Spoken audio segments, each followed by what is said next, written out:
Channapatna by election ನಲ್ಲಿ ಮೈತ್ರಿ ಅಭ್ಯರ್ಥಿ ನಿಖಿಲ್ ಕುಮಾರಸ್ವಾಮಿ ಸೋತಿದ್ರು. ಇವತ್ತು ಮತದಾರರಿಗೆ ಕೃತಜ್ಞತೆ ತಿಳಿಸೋದಾಗಿ ಒಂದು ಕಾರ್ಯಕ್ರಮವನ್ನು ಹಮ್ಮಿಕೊಂಡಿದ್ದಾರೆ. ಚನ್ನಪಟ್ಟಣದ ಖಾಸಗಿ ರೆಸಾರ್ಟ್ನಲ್ಲಿ ಕೃತಜ್ಞತಾ ಸಮಾರಂಭ ಇದೆ. ಕೇಂದ್ರ ಸಚಿವ ಎಚ್ ಡಿ ಕುಮಾರಸ್ವಾಮಿ ನಿಖಿಲ್ ನೇತೃತ್ವದಲ್ಲಿ ಸಭೆ ನಡೆಯುತ್ತೆ.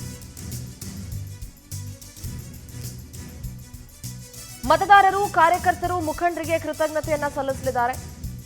ಚನ್ನಪಟ್ಟಣ ಬೈ ಎಲೆಕ್ಷನ್ ನಲ್ಲಿ ಸೋಲು ಯಾಕಾಯಿತು ಅನ್ನೋದರ ಆತ್ಮಾವಲೋಕನವನ್ನ ಮಾಡಿಕೊಳ್ಳಿದ್ದಾರೆ.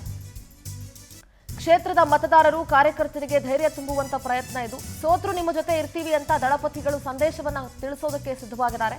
ಕೃತಜ್ಞತಾ ಸಮಾರಂಭದಲ್ಲಿ ಜೆಡಿಎಸ್ ಹಾಗೂ ಬಿಜೆಪಿ ಮುಖಂಡರು ಭಾಗಿಯಾಗ್ತಾರೆ.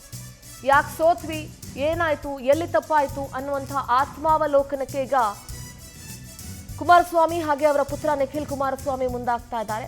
ಅಫ್ಕೋರ್ಸ್ ಸೋಲು ಗೆಲುವು ಚುನಾವಣೆಯಲ್ಲಿ ಇದ್ದಿದೆ, ಸೋತ್ರು ಕೂಡ ನಾವು ನಿಮ್ಮ ಜೊತೆಗೆ ಇರ್ತೀವಿ ಅನ್ನುವಂಥ ಸಂದೇಶವನ್ನು ರವಾನಿಸೋದಕ್ಕೆ ಹೊರಟಿದ್ದಾರೆ. ಯಾಕಂದರೆ ಕ್ಲೀನ್ ಸ್ವೀಪ್ ಆಗಿದೆ ಚನ್ನಪಟ್ಟಣದಲ್ಲಿ. ಜೆ ಡಿ ಎಸ್ಗೆ ನೆಲೆನೇ ಇಲ್ದಂಗಾಗಿದೆ. ಜನ ತಿರಸ್ಕಾರ ಮಾಡಿದ್ದಾರೆ. ಇದೇ ರೀತಿ ಆದರೆ ಸಮಸ್ಯೆ ಆಗುತ್ತೆ ಅನ್ನೋದನ್ನ ಕುಮಾರಸ್ವಾಮಿ ಅವರು ಅರ್ಥಕೊಂಡಿದ್ದಾರೆ. ಎಲ್ಲಿ ತಪ್ಪಾಯಿತು ಅನ್ನೋದನ್ನ ಅರ್ಥ ಮಾಡ್ಕೊಳ್ಳಿಕ್ಕೆ ಅಥವಾ ಆತ್ಮಾವಲೋಕನ ಮಾಡ್ಕೊಳ್ಳಿಕ್ಕೆ, ಜೊತೆಗೆ ನೀವೆಲ್ಲ ನಮ್ಗೆ ಓಟ್ ಹಾಕಿರೋದಕ್ಕೆ ನಿಮಗೊಂದು ಥ್ಯಾಂಕ್ಸ್ ಅಂತ ಹೇಳಬೇಕು ಅಂತ ಅವ್ರಿಗೆ ಅನಿಸಿದೆ. ಸೊ ಹಾಗಾಗಿ ಕೃತಜ್ಞತಾ ಸಮಾರಂಭವನ್ನು ಇಟ್ಕೊಂಡಿದ್ದಾರೆ.